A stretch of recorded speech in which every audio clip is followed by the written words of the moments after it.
Welcome to Melt University's 2020 summer program. This year, our virtual intern program will help you build your brand, inform you on a variety of career paths, and introduce you to top executives in sports and marketing. Here's your host, President and CEO of Melt, one of the largest independent sports and event marketing agencies in the country, Vince Thompson. Welcome back, students, listeners. Summer Virtual Melt University 2020, we roll on, and we've got a special treat for you today.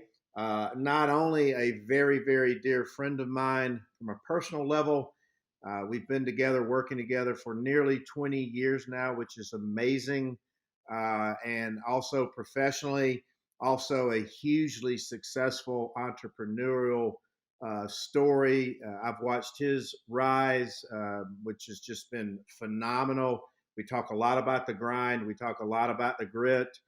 We talk a lot about the college campus being the ultimate professional laboratory. But my friend Jordan Bazant, the co-head of William Morris Endeavor Sports, which is a really fancy way to say that he was Jerry Maguire before Jerry Maguire was Jerry Maguire, and one of the most successful sports agents and sports marketers in the country. Came over to William Morris Endeavor. Students began studying William Morris Endeavor. Follow Jordan. Follow Ari Emanuel. Ari Gold, the character in the famous I'm losing my what was the name of the show? Entourage. How can I forget that? Entourage. Mark Shapiro. We're going to try to have him on as well. So Jordan Bazant runs in gigantic company. We'll talk about that. Deep industry experience, business and marketing acumen.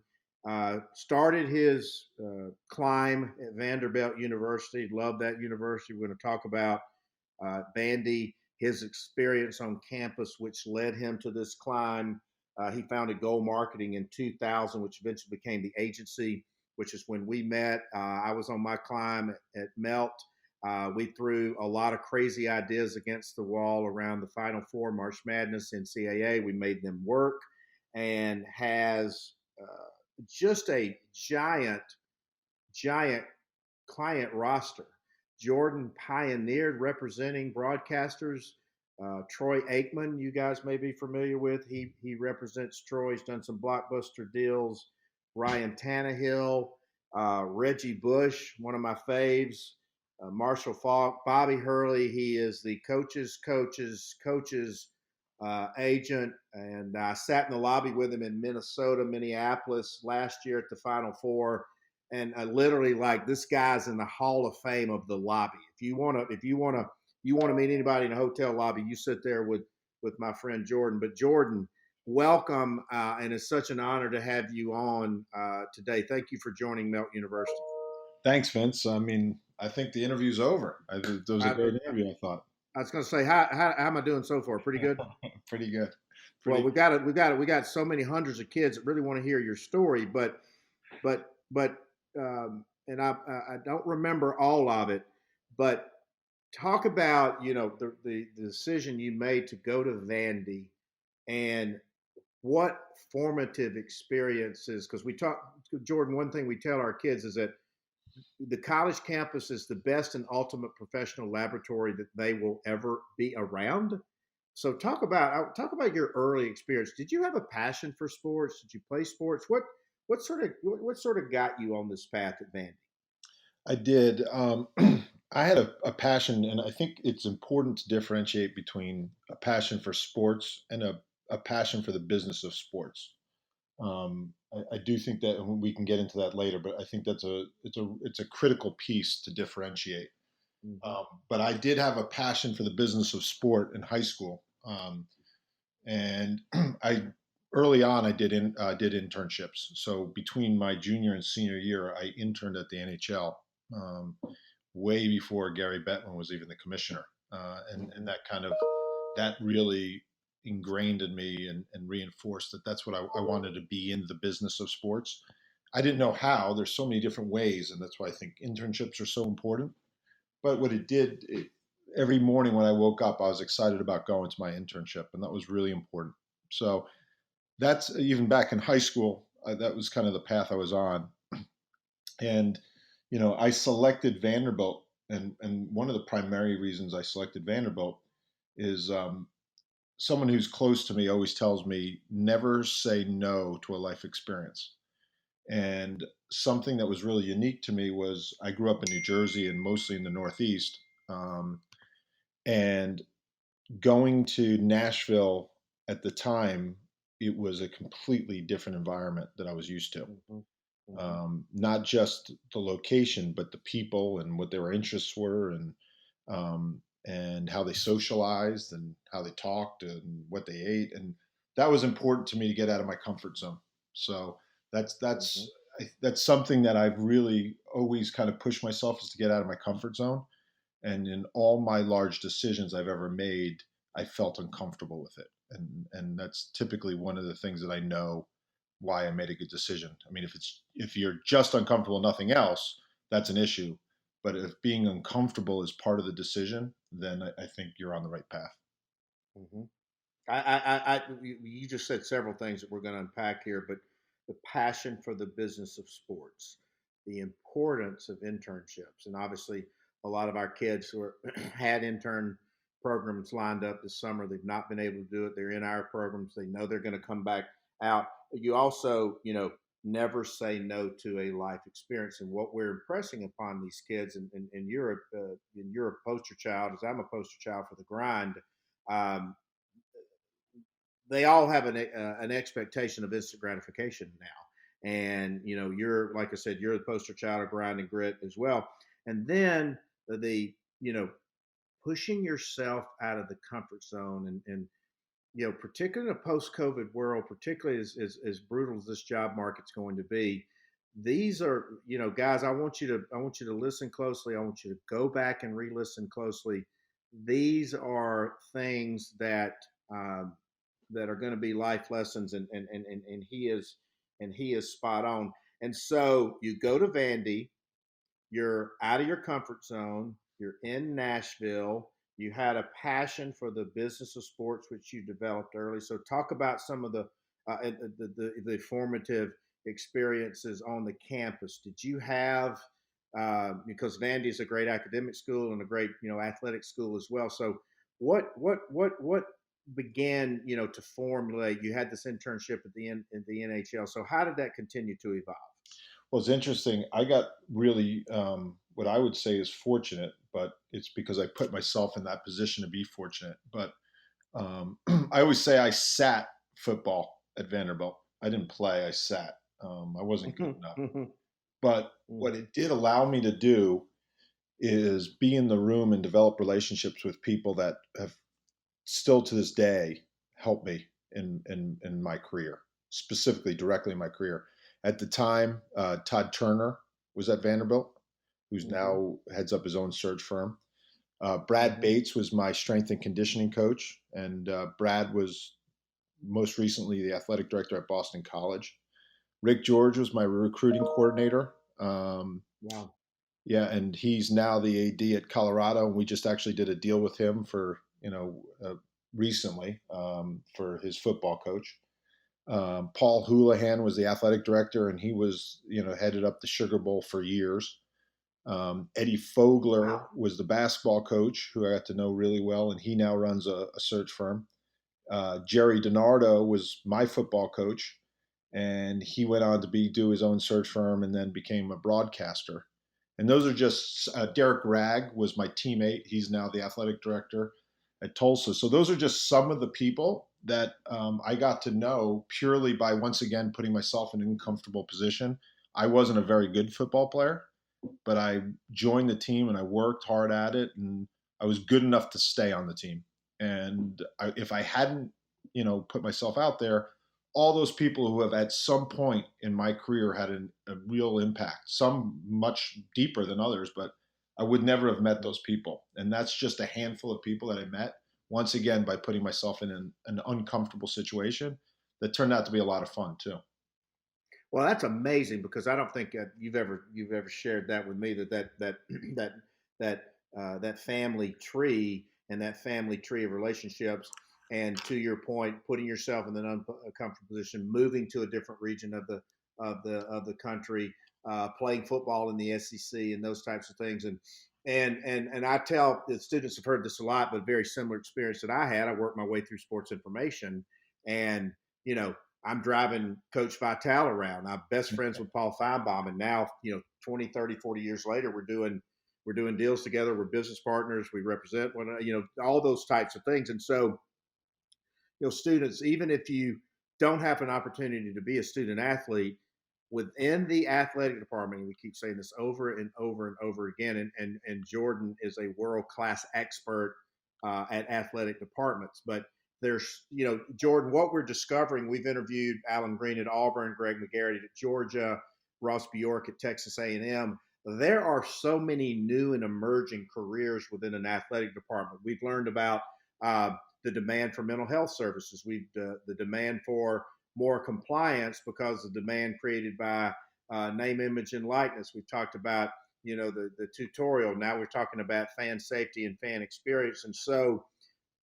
before we get into relationships and mentors and things, from your view as a major sports agent, a major talent agent that represents many athletic departments and coaches, where do you see opportunities for our kids? Not necessarily like a sports PR or whatever, but from the perch you sit in, where are those opportunities? Yeah, it's interesting because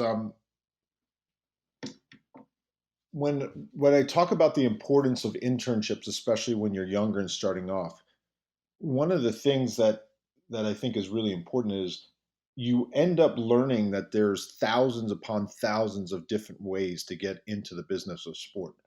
And when I first started looking at it, I thought there was about 10 jobs, but I didn't realize that you have to look at sponsors have a whole sports marketing department, so there's jobs there. Universities have probably 19 or 20 different departments just in their athletic department. Professional teams have multiple different. So you just start getting, the more you get into it, the more you get exposed, right?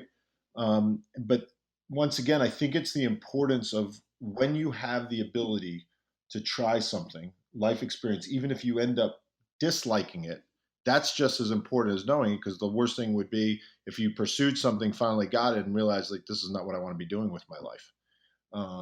And so I just think there's so many different opportunities. It's hard to even pinpoint, what there's certain areas that, that are hotter just by topic right now.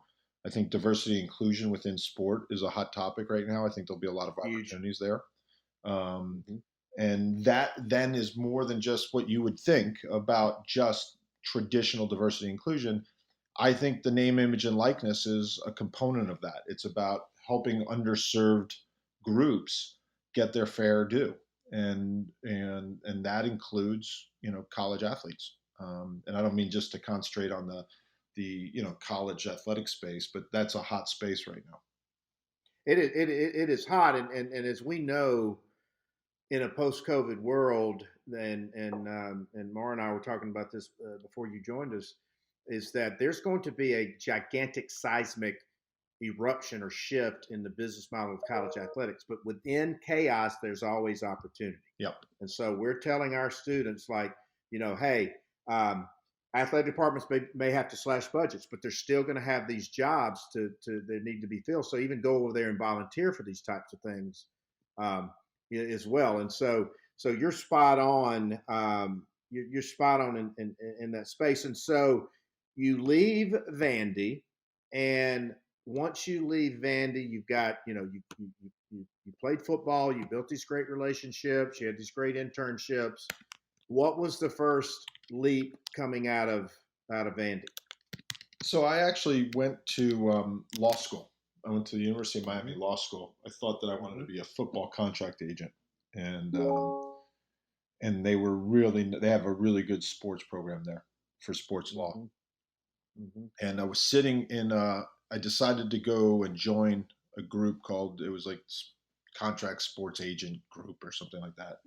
And the first meeting, a famous football contract agent came and spoke. And about halfway through, I was just like, this is not what I want to do with my life. And I started Wow. panicking, right? I was like, probably was like the first month of school. This is what I had been building up for. And I realized it was absolutely not what I wanted to concentrate on. And so I finished my first year and I interned at a small sports marketing company called ISI at the time. Mm-hmm. And when I was ready to go back, they they said, "Hey, you can either have a job in 2 years when you graduate, or you can come now." And they offered me a whopping $12,000, and Right. I took it. I took the 12,000. I went for the money, and that's how my career started. Law school was great. It gave me a great kind of base for some thinking, but for me, that money was better spent to augment my living standard and just to get my foot in the door and build relationships and get real life learning. Some people, it's the graduate programs are great, and for some people, for the areas that they're going Mm-hmm. into, they need extra. For what I just kind of what my path was, I got exactly what I needed out of law school, which was just Mm-hmm. some training, some thought training. Well, it's fascinating because you just said two or three major things that we hear from a lot of successful people we're interviewing is that you sometimes these experience you may not know exactly what you want to do, but sometimes you can discover really quick what you don't want to do. Yeah. And so you go to law school, you're hell bent on being a Jerry Maguire or Mark McCormick or whatever, and then you have this huge epiphany. You go back, you're doing you're an intern program, and they offer you this job. So you again pushed yourself out of the comfort zone. You took that shot. We talk a lot about taking that shot. If I hadn't walked up to the guest lecture at journalism, I never would have been on my career path. And having the courage to take that shot. I mean, that is I didn't know that story. So you go to work for ISI, and obviously very successful agency at the time. And so you dive in. And so what was that first experience like? Because we talk to our kids a lot. They're job hoppers. If they're not CEO in 6 months, they want to go. What's my career path and this and that. And I'm like, guys, this is going to be a grind. This is a marathon, not a sprint. So talk about your early experience there. Yeah. I actually was writing. There's an assistant group at WME, and we were just doing a little bit of a written Q&A on it. And they were asking me about my best experiences, et cetera. And the job that really got me going, got me really, really on my path was my first job. And it was interesting because most people consider that like the biggest grunt job that I had. Um, but I was a special assistant to the president, which meant I did everything from answering phones to making Xerox copies to sitting in meetings I should never have been into to picking up the guy's daughter at kindergarten, right? It was all encompassing. And the interesting thing is, some people are like, well, I would stay late and answer phones when his assistant Bingo. left. And Bingo. and it turned out to be the greatest break I ever had is to be answering telephones late night for him. Because at the time, one of his clients was purchasing an NBA team, and it was going to be a long process. He was a general manager of the team at the time. So everything he had to do after his working hours, which sometimes are after the games of the team. And Wow. I was the only one I was literally, my job was to wait until after his game for him to call, tell us what happened that day, for me to translate kind of some information, because this was a time before everyone had cell phones and everything else. So, Oh yeah, people right, forget that. yeah. So I literally just sat at that office and was answering his phones. And every night he'd call and say, okay, this is what happened. Can you tell your boss this? And what did your boss say about my 5 questions from yesterday? And I would relay it. So, first of all, I had to understand everything. So it was a great learning experience because my boss had to explain it to me so that I could explain it to the client. Wow. And then on top of it, it took a year. And so I developed such a good relationship with this client that ultimately, when I went and started my own agency 6 years later, because that agency had been purchased a couple times, this client was my first client. He said, "You've been with me from the beginning. Let's go." And Wow. so I tell that story because, some of the younger people in our company are like, well, really, I got to answer phones for a year and a half. And I was like, if I didn't answer telephones, I may not have ever started my agency, which we built to about $100 million agency. So you just don't know. You have to try and get something out of everything. Everyone always talks about when you guys, people don't do this anymore, but when we had a Xerox, you were told to read everything that you were going to Xerox, right? Or copy. Amen, brother. And there's new versions of that for what you're doing in the world of technology and electronics. I would always, for me, I sit with my assistant, who's one of my trusted advisors now, and he has now asked to help me write some of my presentations and some of my letters. That's great for me because it takes something off my plate and I help guide him, but it's great for him. That's the way that he learns our business and that he gets involved. And he's now developing relationships with my clients. I hope it's not for him to go start his own company. I hope it's for him to start Right. his own Right. division of our company. But Right. it's you got to, not everything is going to be given to you. I mean, that's the biggest weakness of the most recent generation is it's an entitlement, right? And Yep. there's a balance for what you should get out of equity and fairness and treating people the right way, but you have to avoid that entitlement. The onus is still on you to earn that trust. Amen. And we like to, we talk to them straight up and say, hey, you got this knock on you, this generation, and come in and disprove this to us. And I mean, you, like I said, you're the poster child for so much, but that, and so 6 years, what made you decide to take that leap? Or diving in the deep end, shall we I was say? pushed. So that agency was a really successful agency, but it had gotten purchased at the time it was getting purchased for the third time in essence. And a couple of my clients just said, we're done. Like they're selling us basically to people we don't even know. And we don't even have a chance to say if we like them or not. So 3 of my clients came to myself and one other partner and just basically said, you can either start your own agency or we're going to go find different agents.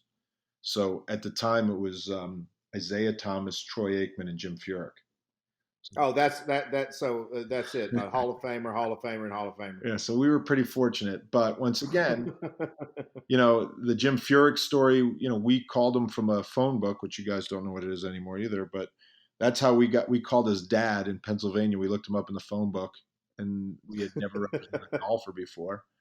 And Troy was actually introduced to me by a friend. But each one of them is a unique situation where you just got to take a shot. For every great story there's 100 stories of where no answers or no response or no's.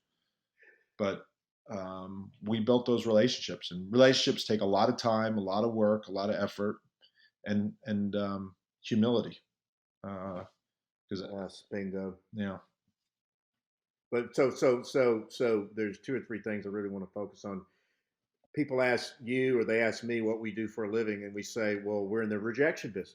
We get told no 99 out of 100 times. But I tell our students every day the letters NO don't spell no, it's the first 2 letters of the words not yet. And you've got to be relentless. You've got to keep grinding. But you hit on something I want you to talk about the value of relationships, the value of the trust, the value of building them, the value of maintaining them. People say, Jordan, how do you keep, this client for 20 years, or Vince, how do you keep Coca-Cola for 20 years? You got to nurture that relationship every day. Wouldn't you say? Yeah, I do. And that's the differentiator in our business, Vince. I mean, at the end of the day, it's your relationships why Coca-Cola really, it's your ideas and your relationships. Those are the 2 things. And, at least from our side of the business, from the representation standpoint, we always talk about that these guys or women don't need another friend. That's not what the fact that they Right. the fact that they get along with you it's a critical element. but they don't need another friend. And if you were their friend, they wouldn't be paying you. You'd be doing it for free. So you have to Right. understand that every day you can get fired. I mean, that's the cruel element of our business. And sometimes you deserve to be fired and sometimes you don't, but it's going to happen. And Mhm. everyone's, it's how you respond to it. And it's how do you make sure that the majority of your clients don't do it. And how you're going to do that is by building that relationship with them. And you do that through success and ethics. That's how you build those relationships. And we also talk to our students a lot about you're going to get thrown off the saddle. You're going to get told no. And I wish I had learned this earlier because I'm an emotional guy. But you can't take this stuff personal. You Oh, cannot but take we it do. personal. We do. But we do.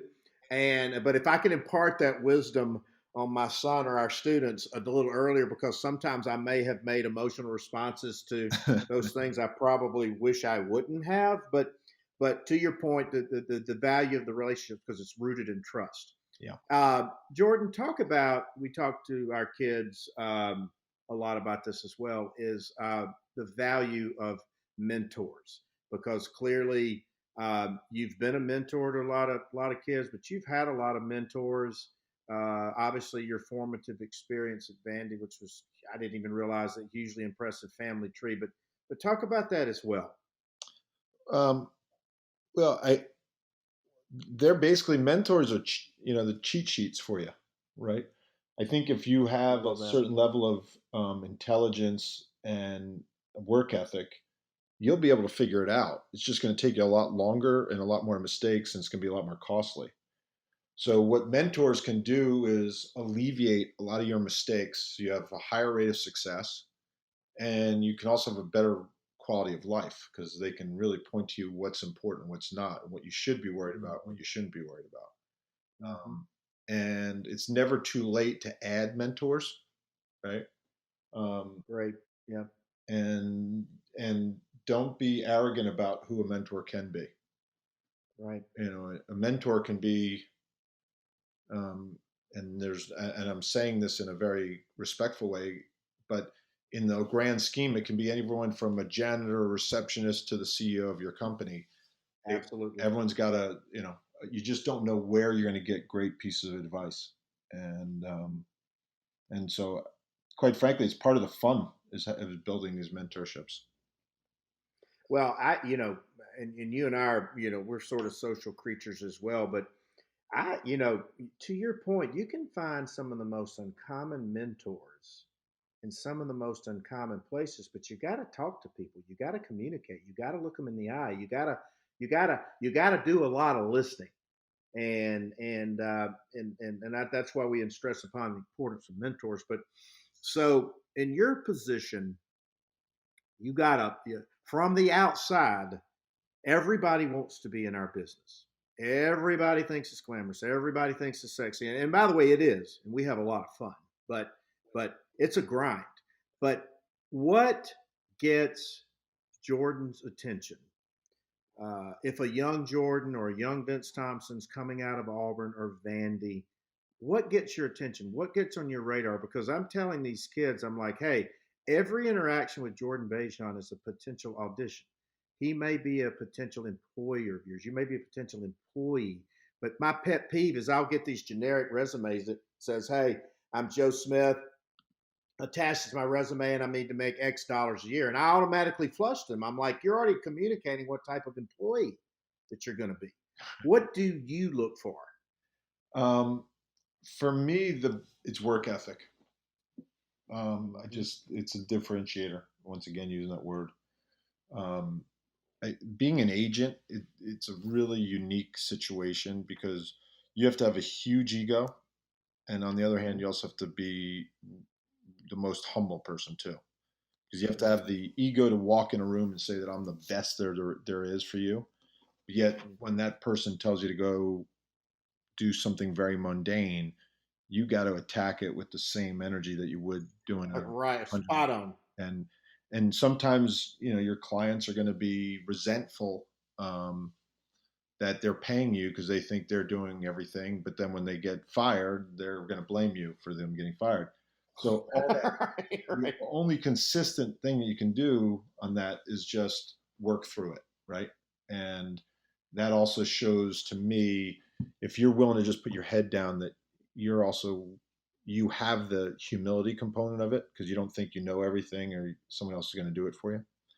Mhm. Um, so that's the hardest thing to find, is that, that work ethic, which gets back to not being entitled. There's a lot of people that have that ego, the ego part. There's very few people that have that humble part. Mhm. How do they communicate that to you if they're reaching out to you in a written form or an email form or a LinkedIn form or a lobby encounter? How do you see that? How do you see that attitude? How do you see that humility? Yeah, Like that's like that's a great point. There's two things there, that show to me that you get it, or you get the joke, as we say, right? Number one is Mhm, Vince. There's a mutual friend. I think you know him too. Is a guy named Bob Bodine, who mhm, wrote a book called "Got Who," I think it's called. mhm. And his concept is, you have to, if you know someone that I know, you should go through that person to get to me, because if that Mhm, person I'm friends with, I'm going to listen to that person. If you just cold to email me, I'm probably not going to listen to you, right? mhm, So number mhm. one, how people can put some connectivity, and everyone's got connectivity. I don't care who you are. And so getting the creativity of how to pierce that kind of my protective veil, that's one thing that does. And then when I do get on the phone with them or meet them in person, if they get to that point, if someone comes prepared knowing what they want and asking me, A, is that the right way? And if I can help them do X, Y, and Z, rather than laying it on me and saying, I want to get in sports, what should I do? Boom. Right. You Now right all of a on. sudden I feel that you feel entitled, that, you know what, you deserve an opportunity and I should be working for you to get that opportunity. When in Spot essence on. is the other way around. So those are two prime examples to me of how people can kind of really differentiate themselves when they're reaching out. No, and I think you just hit on the creativity of the connectivity because there are now no excuses. I mean, in the old days, we had to go to the library, the yellow pages, the encyclopedia, and all that. They possess all this information and knowledge in the power of their own hands. And so there's no excuses. Secondly, to your point, like like they a potential kid should not be putting the onus on you about their career direction.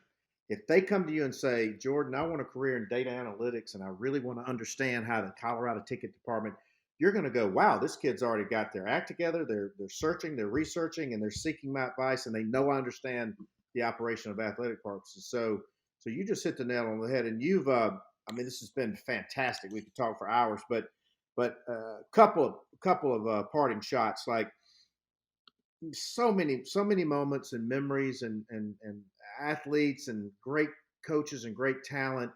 Is there any one person or one event or one play that in your vaunted career, that strikes that really is it really sort of sums up your career? Anything that you can share with our students? You know, it's probably the person that connected me with my first internship, or like the Mm-hmm. first internship that led me to my job at ISI. There was a Mm-hmm. gentleman that he owned horse races, owned like 1% of the New York Jets, and he knew my uncle somehow. And so he took 45 minutes of his day one day to meet with me when I went to his office. And he connected me with the guys at ISI. And I ended up getting the internship. And then I got the job. I called him up and I said to him, how can I thank you? And it was a little awkward asking him. Obviously, he was a pretty affluent guy. Sure. And his answer was, do something nice for someone that sits in your seat. Bingo. All right. And now it's hard for all of us to do it. Like you too, Vince. I'm sure you have hundreds upon hundreds of people every month like want. But when someone really strikes me, um, I just think of that gentleman that, I don't know what my life would have been like if it hadn't been for that phone call that he made. Um, and that really is a point of difference. So that's the one moment I remember sitting in that gentleman's office. And I'll never. God, I I think actually about that. decorated my office at home to look like his office because I have that Wow. memory. So it's a great memory. And again, what you just hit is so poignant. Like, I've had so many mentors, and I'm like, what can I do for you? And they're like, do it for somebody else, right? Yep. I mean, just do it for somebody else. But this has been just fantastic. We could go on all day, but I don't want to take much more of your time. We're all out fighting these virtual fires out there and real fires out in the countryside. So, Jordan Bazant, one of my dearest friends, co-head William Morris Endeavor Sports. I think you guys can hear it. You can feel it. You can hear it in his voice. You can hear why he has become so successful. You hear his humility, you hear his value system, you hear his work ethic. So many life lessons today, Jordan. And I want to personally thank you. I want to personally, on behalf of all of our students, you may probably hear from some of them. They go to, you'll probably get some nice handwritten notes. They are out hunting Easter eggs, trying to track people down and all this. But we certainly appreciate your time, and we certainly appreciate you contributing to virtual Melt University Summer 2020. Thank you so much, Jordan. Thanks. I really appreciate it. All right, guys. Summer Virtual 2020 Melt University. We roll on. Thanks, Vince. Hope you enjoyed today's virtual class. We'll be back soon with another edition of Melt University 2020.